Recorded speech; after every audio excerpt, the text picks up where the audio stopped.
Hi, I don't want to make this longer, so let's begin with cosmic chaos. Captain Riley stood on the bridge of her ship, staring at the holographic screen flashing with red warning light. Riley was not always a captain.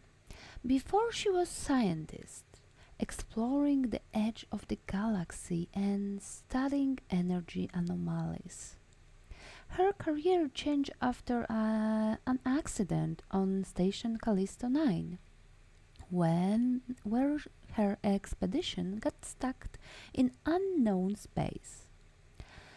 That was when she found her talent for improvisation and leadership, saving her whole team. From then, Riley was known as the one who could handle hopeless situations, but also as someone who hated rules and bureaucracy. Her promotion to captain of Spectral Wave was more an act of desperation from Prism Command than a choice. The bridge of Spectral Wave was big, with a main control panel that, least in theory, could control everything on the ship. But in the practice, the panel looked more like an art project than a command center, full of glowing holograms changing colors randomly and buttons with strange names like Lame Mode or Eternal Zone.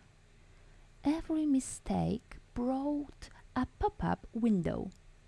Are you sure you want to continue risk action? Making it feel like the system was joking with the user. The walls was showing galaxy images that sometimes confused the crew, making them think that everything was broken. Every move on the bridge creates soft but strange vibrations, like the ship itself was watching and judging them. Nobody dared to touch some buttons after one of them once changed the road straight into asteroid. Behind the main panel was row of crew seats, most of them empty except one. Then the mechanic was sitting on the back of his chair, swinging his legs pretending to work. Zen was the master of improvisation, a self-taught genius who came to Spectral Wave after a chain of accidents that somehow always ended in his favor. As a kid of Faraway Moon, he fixed farm machines with junkyard parts.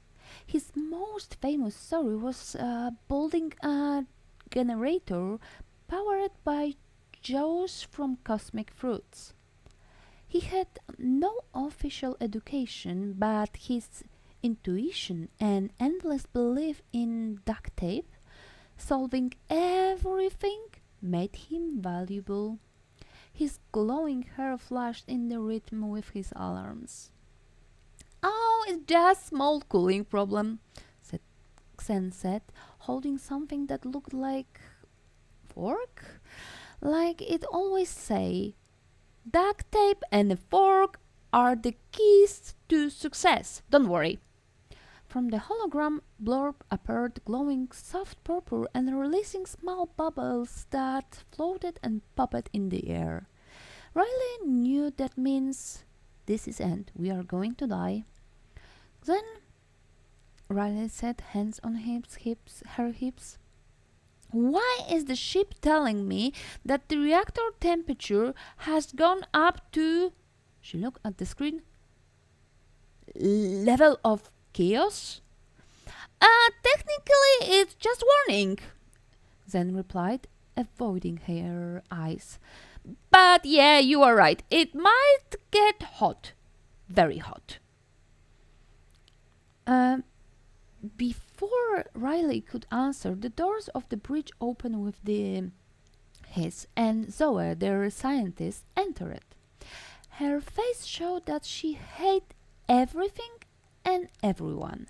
In her hand was energy analyzer, sparkling dangerously. "Can somebody explain me," she said coldly, "why we are trying to restart the reactor with fork?" "Because it's work," Xen defended himself. "At least sometimes." "It's a miracle that we are still alive." Zoe muttered, first glowering at the Zen and then Blorb, who turned a shy yellow in response. "Enough!" Riley raised her hand. "We have serious problem. The reactor is unstable, and the Prism station just sent an alarm saying the central star is fading. That can be a coincidence. That's why the elevator put me outside the station?" Xen added like it was something normal. "And that's why your hair is glowing?" Zoe said, looking at him with surprise and irritation. "Looks cool, right?" Xen smiled, running a hand through his glowing hair. Riley took a deep breath. She had bigger problems, like the fact that Lord Formulus, leader of Unity Fraction, just sent her message. The hologram of Formulus appeared above the bridge, as always in his perfect grey uniform. "Captain Riley," he began in a voice so dry it sounds like it was cut out of cardboard, "your incompetence was reached new heights. We are facing an energy crisis, and you are allowing chaos." "Oh, Formulus, so nice to see you," replied in a sweet tone that didn't hide its sarcasm at all. "Your opinion has always meant so much to me." "This is not time for sarcasm," said Formulus. "If the Prism station loses power, its entire structure could collapse, and you need to do something." Riley ignored his dramatic tone. "We are working on it, genius. My crew has everything under control." "Do they really?" Formulus asked, pointing at Xen, who was certainly trying to connect reactor cables with a rubber band. Blorb, who had floating in the background the whole time, changed color to pink and released bubbles directly at Formulus' hologram. The bubbles popped with a quiet bloop.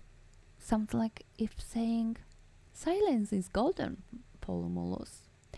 The bubbles gently bursting in the air were the expression of his subtle irony, almost as if he wanted to remind everyone that in the chaos of the ship, he was the voice of lightness and absurd.